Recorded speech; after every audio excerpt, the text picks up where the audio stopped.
Hey everybody, it's your hospitality friend Glenn here. I'm in a hotel room getting ready for a long travel day, but I couldn't go and do that without having a conversation with our friend Bruce Ford about what's going on in the pipeline in Latin America. But before that, I want to thank my friends over at Actable. Actable gives you the power to profit. Check out actable.com, and if you're still planning budgets, check out hoteldata.com. That's going to help you. All right. I don't know much about Latin America. I do know I had good tacos last night, but we're gonna talk to Bruce and we're gonna figure this all out. Bruce Ford, great to see you, buddy. Good to see you, Glenn. Happy travel day. Yeah. So you don't know much about Latin America, Glenn. You've been to the Riviera Maya. I've been there with you. We did have fun in the Riviera Maya, but before we get started, we define what the Latin America region is for people. So it adds up Mexico, Central America, South America, and the Caribbean islands. So, yes, it does include Jamaica. Yes, it does include the Bermuda. Yes, it does include all the way down to Aruba, which is really kind of the southernmost island, if you will, um, in the Atlantic basin. But Right. the point being is that it is a combination of a number of markets, but it has a lot of resort areas, Mhm. and of course, those resort areas were part of the recovery in the hotel business during the pandemic. Those resort areas were very, very popular. Yes. Mexico Well, people places where they had rules and they could go and feel a little bit more free and comfortable. and those places that had the outside spaces, they did Right. well, Mhm. during the pandemic, and the pipeline kind of, uh, releases that. One thing that, I just was gonna touch on, Glenn, as it Yeah. relates to the hurricane that occurred in Jamaica. Um, when you have a hurricane here in the mainland United States, we oftentimes have a bump in operating performance because hotels are a very safe place. Mhm. And particularly when you talk about recovery efforts 60 miles around the core, you Right. get a pretty good bump in occupancy. I will say, in fact, such a pretty good bump in occupancy, Bruce, that usually the following year, when they're comparing numbers, they call that out specifically. Yeah. Yeah. And, I don't think we're gonna see that in Jamaica because I think a lot of the humanitarian efforts and is gonna come in on boats. I assume that we're gonna have 90 cruise ships off the shores kinda thing, and that's how, that's gonna work because it's just a broad sweep of devastation and really totally unfortunate. I have so many friends that spent a lot of great family memories in Jamaica. Yes, and we're recording this, so everybody knows, on Thursday, October 30th. So we don't know exactly what the response is going to be to help those people, but our hearts are, of course, going out to them. Bruce, Latin American pipeline, hard to make that transition over there, but I tried my best. What's going on? What are your big observations? My big observation is that we have over 300 hotels that are under construction in the region. Mhm. Many of those hotels that are under construction have begun in the past 12 months. Takes a little longer to build some of these resorts and these higher end hotels. You can see luxury is quite an impressive number. We don't have many regions of the world that have that many luxury projects, but certainly in Latin America, which, as I mentioned to you previous to the call, there's really three countries that control about 65% of the projects in the pipeline here, and Mhm. that's Mexico, Brazil, and the Dominican Republic. And in many cases, these market areas are seeing a great growth in luxury. Many global luxury brands are coming there for the first time or expanding their presence from one to two resorts, or perhaps looking both on the eastern and western shores of Mexico. So they're looking at these opportunities very critically and trying to do these eco friendly resorts, in many cases, a new platform to proceed with private residences in addition to hotel rooms.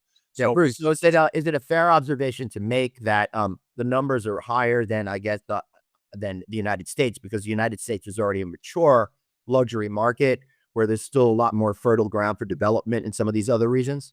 100%, yes.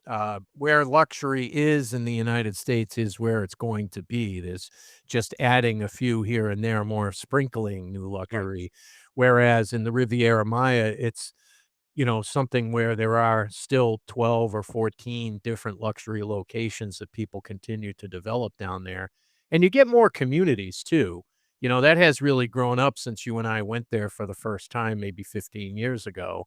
I went back just a couple years ago, and the amount of communities and hotels and residential within these, oceanfront areas has really blossomed quite And I substantially. would think, Bruce, do you have any evidence in Mexico how that new railway that's going, throughout the peninsula is going to help affect development and maybe create more mid-scale and upscale type properties beyond the 2027 window we're looking at here?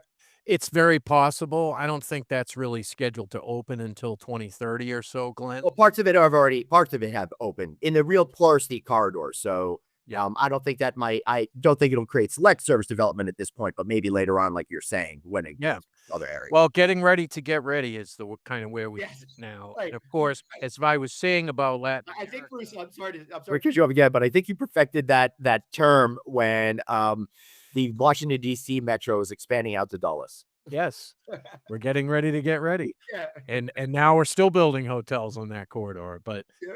I think here, the hotels that began construction in the past 12 months will take some 3 years to build, so 2027 is gonna be a nice increase, from '26 and '25, which are slower opening years for new construction, but aggressively seeing renovations occur down in these market areas here. So the dynamic change in the markets, there's just a few places specifically that are offering a larger pipeline. Uh, so that page 2, Glenn, that shows the Riviera Maya, if you will. It also shows Mexico City, and it shows Dominican Republic, and then in Georgetown, and there's a lot of resorts going into that place as they're really building a new port there, as I understand it, Oh, cool. which is one of the reasons that that shows up there. And if you can put a push pin on the map and find that, you get a gold star. What's going on in Lima, Peru? Well, it's kind of a remaking of that. There's some manufacturing facilities that have grown Mhm. up there as a result of some of the shifting manufacturing, so that seems to be the driver there. And any insight on Santo Domingo? Is it? I'm guessing out of nowhere, part It's business, part resort. it's a lot more resort, All right. and some of that is backed up with upscale projects, Mhm. where you have the 5-star or the 4.5-star oceanfront resort, and then a mile up the hill, you have a courtyard, Yep. something Yep. like that. Yeah. So, what's your big takeaway from the Latin American region, Bruce? The takeaway is it is an impressive full service market area. If you do full service hotels and if you're working on full service hotels as a supplier or a service provider, you're seeing a lot of opportunity in that region right now. If you're a franchise company, you're obviously seeking more opportunities there. Many cases, Mexico is operated by the United States organization these days, which is kind of a change from the way it's been before, Mhm. pushing more product from America, more westernized brands into Yeah. Mexico, which has been a push that's occurred for a while. And Bruce, I would say not only right on it, but I think a lot of the major management companies, for example, are already on this trend. Well, so many I've seen have started their own Latin America, Caribbean divisions over the last 4, 5 years, as I guess they're smelling this expansion that's taking place. Well, third party management is growing in the region. There's no question about Mhm. that. And that is a direct result of the types of properties that we're seeing developed in the luxury and the full service area. Right. Um, it just as an offhand comment, Glenn, we're Mhm. even seeing some luxury brands now offer franchising. Never happened. Right. Most luxury brands insist on operating the properties that carry their brands, but we're Right. seeing some of that loosen up a little bit.